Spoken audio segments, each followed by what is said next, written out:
What's doing, everybody? Welcome to First Class Fatherhood. I'm Alec, and before I hit you with today's interview, make sure you subscribe to my YouTube channel and hit the link in the description so you can listen to all of the interviews I've done with so many tremendous dads, including Dana White, Deion Sanders, Tony Hawk, and so many others. Now let's get going with today's interview.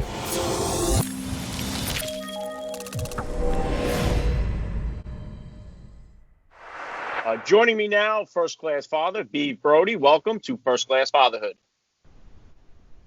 What's up, man? How's it going? All right, let's start right here. How many kids do you have, and how old are they? I've got two kids that are 6 and 9 next week. Wow, okay, very cool. What do you got, 1 and 1, or what's the denomination there? Yeah, 2 girls, and which is the reason the whole company exists, really. You know, having 2 girls. Like, I had a daughter the first time around, and maybe we should preface this. I don't recall, I own a company called Tactical Baby Gear where we make cool diaper bags for dads, right? And but that's really the whole reason it exists, is because I was having a daughter the second time, and I knew that meant I had to carry my wife's girly diaper bag again, and I didn't want to do that. Are you guys you going for the boy or no? No, I don't think so. It depends on who you ask.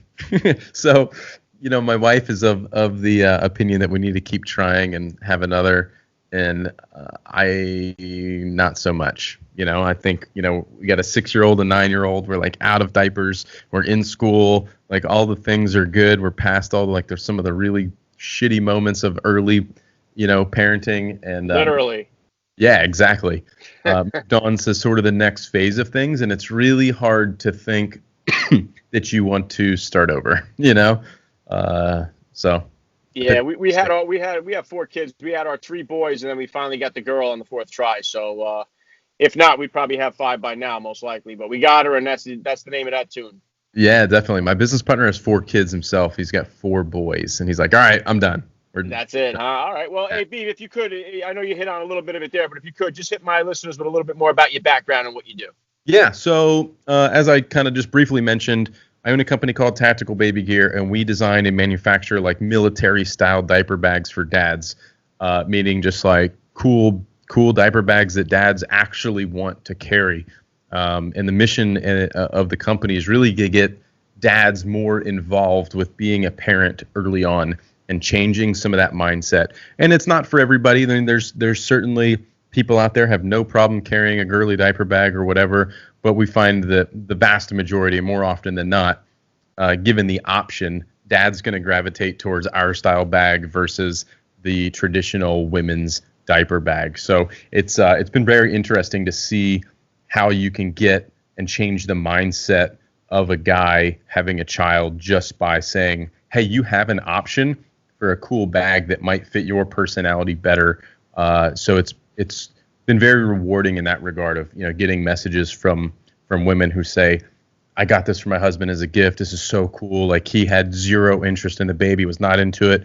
We're a military family. He's deployed the whole time. Didn't care at all. I got him this as a gift, and now it's the only thing he'll talk about is the baby and how excited he is, and he wants to use the bag and blah, blah, blah.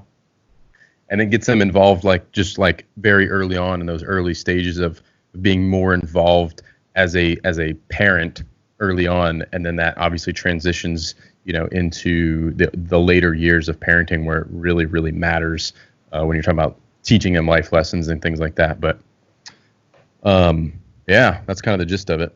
Yeah, and I love what you're doing. And one of the things I hit on all the time on my show here is I talk about the fatherless crisis that we have going on in the country. We have so many kids that are growing up without a father in their home, and we're seeing the results of that play out all over our country right now. In my opinion, it's the biggest disaster that we have, the breakdown of our family units. 100%. And I just had Craig Sawyer on our podcast, the Tactical Baby Gear podcast. We were talking about human trafficking and child sex slavery and all this stuff, and how much of that stems from the lack of a father figure in the home. Because you end up with kids with low self-esteem who are looking for a little bit of positive something in their life, and then you've got this creep that's kind of going through this grooming process and building people up, or some girl who's, oh, you look so pretty and all this stuff, and that gives them a little bit of that confidence that they were looking for, and all of a sudden they trust this guy, and now they're being trafficked. And I mean, it's become a very, very big problem. And then, like you said, some of the other things playing out in the country, human trafficking being such a big one that people are finally sort of starting to hear about more and more as, the Epstein stuff and Maxwell and all these things start to kind of come to light. But then you've got all these riots, and there's a bunch of people just out there throwing temper tantrums to try to get what they want, and that's worked for them for many years because they didn't have good parenting in the home that said, no, you can't just throw a temper tantrum and get what you want. There's consequences to your actions. There's this, there's that. We're seeing it play out. Society is very broken because of poor parenting. Yeah, much more than a policing problem. I believe it's definitely a parenting problem at the core. And I've had the honor of having Craig Sawyer on my podcast twice. And this week I'm having Hugh Jackson on for the second time, and his foundation deals with the victims of human trafficking. So, and I think it just like both of them agreed to, it just makes it a much more easier target when there's no male role model or no father figure involved in these kids' lives. It makes them so much more susceptible to get snatched up by these unbelievable, disgusting human beings that are existing. And it's amazing that the market for this is so huge. It's like Craig says, it's the fastest growing criminal enterprise on the planet. And it's amazing that the market for this is so big. It's so big and you don't hear about it. And that's what's crazy. $38 billion in the U.S. alone, and you don't hear about it like that. How is that even possible? And then you got some of the stuff kind of people are starting to pick up on it, and there's these red flags, right? Like the Wayfair stuff. There's cabinets on Wayfair for $15,000 that have names of kids on them or something. And people are like, wait a minute, what's going on here? So now there's investigations into that kind of stuff. And it's like, is this how they're doing their transactions kind of like under the radars on platforms like Wayfair? Yeah, I mean, it's mind blowing. Yeah, scary stuff. And I drive Uber on the weekends, as I was telling you earlier there. And, I see, on Friday and Saturday nights, any college town USA where the bars are getting out, you just got to get an Uber thing online, and you could pull right up, and these kids are getting right in the car without asking any questions or nothing. Like, they're like, oh, are you this person? And you're like, yeah, okay, sure. And they get right in. So that's kind of scary, although the technology is great that they're not drinking and driving. But I think it opens the door up for so many more of these, predators out there to make it a little easier for them. And this is another reason why I love what you're doing here. Is one of the reasons why I started my podcast. When you go through the podcasts, when I started, there's so many geared towards moms, single moms, all kind of podcasts, hundreds of them in moms, and not so much for dads. There wasn't really hardly anything on the market there for dads. And I think we need to give them more of these resources like what you're doing here. What are you finding here is the best? What has been the response to the tactical baby gear from the dads who have had the product? They love it. They love it. And again, it kind of goes back to the mindset. I mean, everything around parenting becomes a mindset change as you become a father, especially for the first time.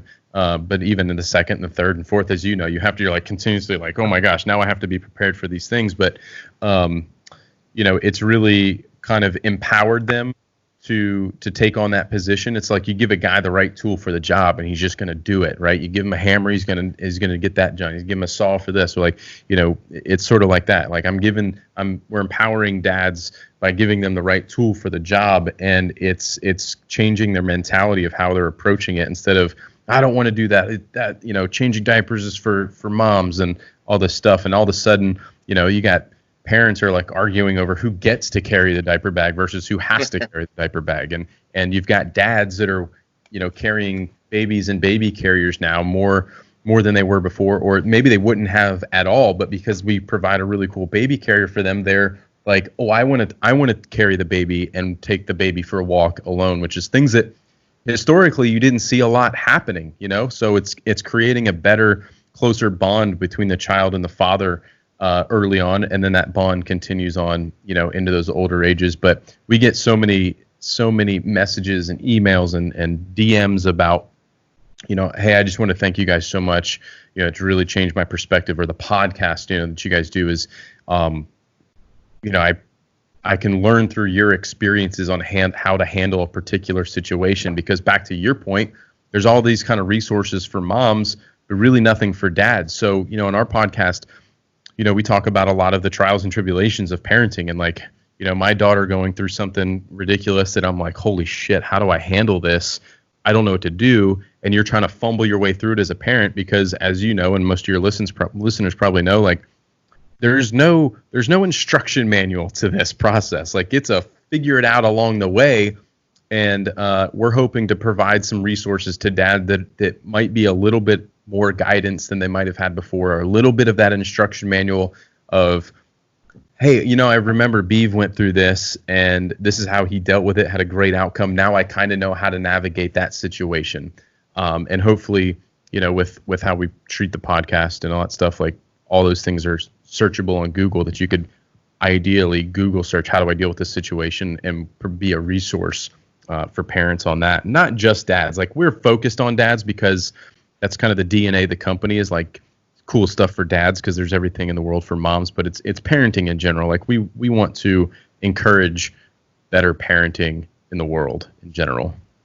Yeah, and to the point with dads, it's one of the things I get all the time when I say I have 4 kids. Most people look at me like I got 4 heads, and they're always like, they seem to think that's an impossible thing to do, and something that most of these young men that I talk to, especially driving Uber on the weekends, like, they have this warped vision of what being a dad and having a family is all about. Another thing they always ask me is, oh, with the same woman, all your kids, so it's like that concept of having, married life and having a family and having all these children, like, to them seems so foreign. And it's like, I think a lot of it is because the way we see these dads portrayed, it's gotten better. But the way we see the dads portrayed is always kind of like this guy that's got his head down. He's never getting laid. He's never having any fun. And we see the single guy traveling the world, banging multiple women. And it seems like that's the lifestyle that they idolize and they shoot for. And they're like, if I'm going to do this family thing, it's going to be much later in life after I've done everything else that I want to do. And they don't embrace it the way I would hope they do. So it's great to see, things that are geared more towards, as a society. I think we've adapted our way that we see moms and women in the workforce, but not so much as we see dads in home taking care of the children anymore. 100%. And there's a big stigma around that. And that was one of the things, we had Gary Vee on our podcast, and one of the things that he went on a huge rant. I imagine you're familiar with who Gary Vee is. 100%. Yeah. Yeah. He went on this huge rant, and talking about how, everything in the world, has a stigma and all this stuff. But he was saying, he believes that stay-at-home dads, the ratio of stay-at-home moms versus stay-at-home dads is like 95% versus 5% stay-at-home dads. And he's like, I think it should be more of a 50-50. I think that there's dads out there in the world who might be a better, more nurturing parent than the mother might be, but there's a stigma on it that he needs to be out working and making the money, and she needs to be staying at home and being a parent and doing the homeschooling and whatever else is going on in the world right now. But in all reality, she might be way better, at working and making the money and be able to make more money, and he would be a better nurturing father at home. But everyone's kind of afraid to have that conversation or be judged for it or whatever. So I think you're right. Like, there's just a lot of stigmas around that kind of stuff, and having dad play that role. Yeah, and I think, like you said, it doesn't matter who plays which role, as long as you have the conversation, you agree on it. My wife stayed home with Art. She just recently, this past year, went, back to work. So for 13, 14 years, she stayed at home to raise the kids. But that's something that we decided to do. And I think it's just important to have one of the parents being home and raising the kids. I think we see a lot of times most of the families are having both parents working full-time jobs, different hours. They're never home together, and they never have that dinner table conversations with their kids. And I think that's where everything starts. I think the strength of our society starts at the dinner table and starts with the strengthening of our family unit. So now getting back to what you do here, being an entrepreneur and starting a business like this, I know that the difficulty that's involved in that. What have been some of the challenges for you being a dad and being an entrepreneur? My work-life balance is all screwed up, and it always has been. Like, I'm just kind of a purebred workaholic, like a working dog. Like, I just need to be doing something. So my wife does a good job of keeping me in check with that, but that's probably one of my biggest challenges is kind of putting myself in check and, like, making sure that I spend enough time at home, or I get home at a reasonable hour so that I'm not missing dinner, like you say. In the early days, I had to work. I had to do that. I was, I had another business before this where I was like running that business full time. And then at home, I was, working on tactical baby gear when it was a side hustle in the early days in, 2013, 2014. And, I had to, but the kids were still so young. I mean, you're talking, 6-month-old and a 1-year-old and stuff like that. So it was coming home from my other business and putting them to bed and then working on the stuff. But as they've gotten older, it's more important to spend those nights and evenings and weekends with them and doing stuff, when they're, 3, 4, 5, 6, 9 years old, So that's probably one of my biggest challenges, has just been like not working too much. Although and this is how I justify it to myself, right? Not to say that it's right, but it's like, I'm going to work hard now so we can all play hard later, type of that sort of mentality, that cliche thing. But I truly believe it. I've put a lot of effort into this over the last number of years, and it's finally paid off to where we can take a week vacation and all spend it together. And I've hired enough help around the office that I can get home at 5:30 in the evening, and I'm not working till 2 a.m. anymore and stuff. So I'm working my way there, but that's definitely been one of the biggest struggles. Yeah, it's awesome to see your persistence and the success that's come from it, and I hope it just continues to grow for you. And I'm obviously going to drop a link in the description of this podcast, the Tactical Baby Gear, so my listeners can get over there, check it out. Getting back to you as a dad here, then. So, what would you say are the top values that you're hoping to instill in your girls growing up? It's a great question. Kindness goes a long way. I think it is a big one. In trying to instill what we believe is the right thing to do, and taking responsibility for your actions is another big one. And knowing when to say you are wrong, and like, hey, I was wrong. That's not, I'll fix that, and kind of owning up to it, and being honest. Kind of goes to that same realm of just honesty, and kindness is such a big deal, and it can go so much further. And not to get an ego about certain things are big ones for sure. I don't know. I never really thought how to articulate some of those things, to be completely honest. So this is good. It's making me think. I like it. What about Beav as far as a disciplinarian? What type of now? It's definitely different for me. I have 3 boys, like I said, and 1 girl. You got 2 girls. What type of disciplinarian are you as a dad, and is it different than the discipline style you grew up with? No, it's pretty similar to what I had. So I came from a family of 3 boys. So I had an older brother and a younger brother. I'm a middle child. And my mom definitely struggled with that. It was three asshole boys that were just always up to no good. And it was like, spanking kids with spoons, wooden spoons and, that kind of stuff. So you get to the point where all she had to do was kind of look at you or say, do I need to get the spoon? And you're like, all right, I'm cool. I'm good. And I've sort of taken a similar approach with the girls, even though, you think they're girls and you're going to treat them differently. But I feel that if you don't, they're maybe not as rough as boys might be, you would think, but they're pretty bad at times, or, it can be rough for sure. But, I've had to spank my kids plenty of times, and I don't shy away from that. I think it's needed. Otherwise you start seeing things in society happening that's playing out now, where these are the kids that didn't get told no or got away with it, or didn't get spanked and didn't have some of those repercussions for the way they acted. So I'm determined to not let my kids turn into that type of a problem in society, where no means no. And if you do it anyways, there's repercussions for it. And hopefully that they're kind of afraid of what might happen. I was like terrified of my dad, just because, it's like you get a couple of good spankings as a kid, and then like dad voice comes out, and all of a sudden you're cool, and you're like, he had they put the fear of God into you, where you're like, I better not screw up, or, get in trouble smoking weed as a kid, or drinking, or just doing things you're not supposed to do, because like, he's gonna kill me. Like, I can't do that. I'll die. It's like some of that sort of like fear of God. Not that they like abused us or anything, but it was a healthy fear of not doing the right thing. And so that's kind of the approach we take of, you get a couple of warnings, and then you get spanked. And I couldn't help but think too, like that fear of like, just wait till your father comes home used to be enough to kind of set us straight. And I hope they instill that, like, I hope my kids get that impression from me as well. And there's always a fine line between fear and love, and making sure that balance is set straight. Like, I want my kids to know what I love and what I hate.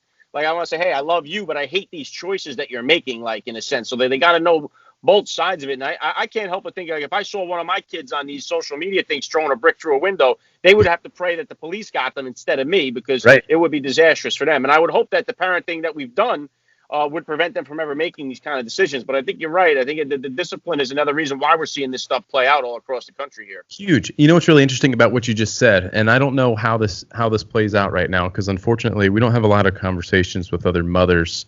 I'm curious to kind of hear your point of view on this.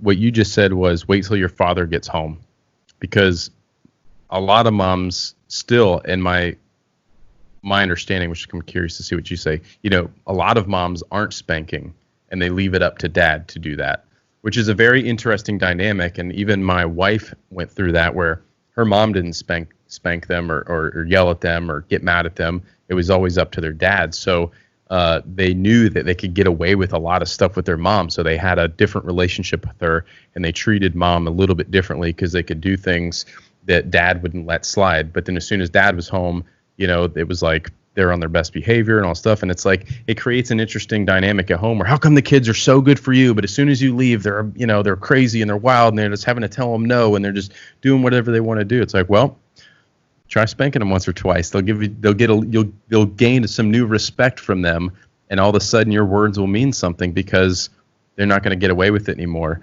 And that's kind of translated later to life, where my wife has a completely different relationship with her father, and just like a lot more respect for him. And she believes that that's wise, because if she did the wrong thing, she was getting spanked. So it just kind of like gained respect.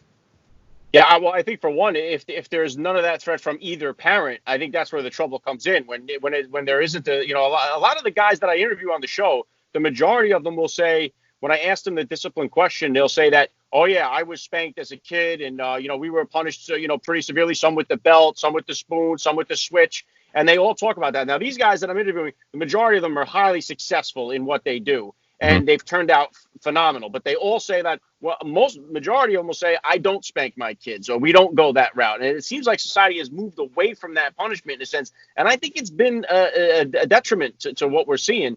But for me personally, I've always been the one to do that with our sons. I've been the one, not that my wife hasn't been spanked them, but majority of it has been me. When it's come to my daughter, it's always been kind of my wife that does that, where I'll say, I kind of turn it over to her. Whether that's right or wrong, it seems to work for us. She gets that kind of like harsh punishment from her mother, and it seems to work. I mean, just for us. But I think if you don't have it from either parent, I think it's a 100%. And you, like you said, it works for you guys. Great. You know what I mean? Like, and what's really interesting is, a lot of people say they're not spanking their kids and things of that nature. And part of me in the back of my mind wonders if they just won't outwardly publicly say it, because everyone's so afraid of getting in trouble for something like they're beating and abusing their kids. And that's not what's happening. Which is a big difference. There's a huge difference between spanking your kid because they keep doing something. You've told them 9 times not to do it. Now you're spanking them, and they're going to cry for 2 minutes, and then they learn. It's like spanking your dog for doing it. It's the same thing, right? You have to draw that line in the sand where you just don't get away with it anymore. Like, this is the consequences for your action. This is what no means. It's not, you're not beating and abusing your kid. And I do have it where, like, especially with my 3 boys, like each one of them, I got to approach them differently with discipline, because there's one, I could spank him all day long. It's not going to matter. He doesn't care. The other one, I could just threaten to spank him, and it's enough to do it. So it's like each one, you got to just kind of find that sweet spot, to how to do it. There's one of these things that my wife and I did as a couple. We did this love language. I forget the name of the author of the book, but it's like finding your love language. And it's another good thing to do with your kids too, to find out how they receive and give love, so you can kind of get a better insight to their psyche and see how they're taking in information, how they're taking in love, and how they give it out. Right. Yeah, it's a really interesting point. I hadn't really thought about it, because maybe the people listening are familiar with that, maybe they're not, but there's like touch, gifts, personal contact. I forget some of them. There's 5 of them altogether, I believe. Yeah. Kind of goes with the different senses. There's like, it's interesting. Acts of service is one. Yeah. So it's an interesting thing, I think, that a lot of married couples should do, but it's also a good thing to do with the kids as well, the older ones anyway, that can go along with it. It's a good way to get inside their head and see how they're perceiving it. Well, you know what? You've had so much success here with the company so far. What are your goals and plans for the future of it?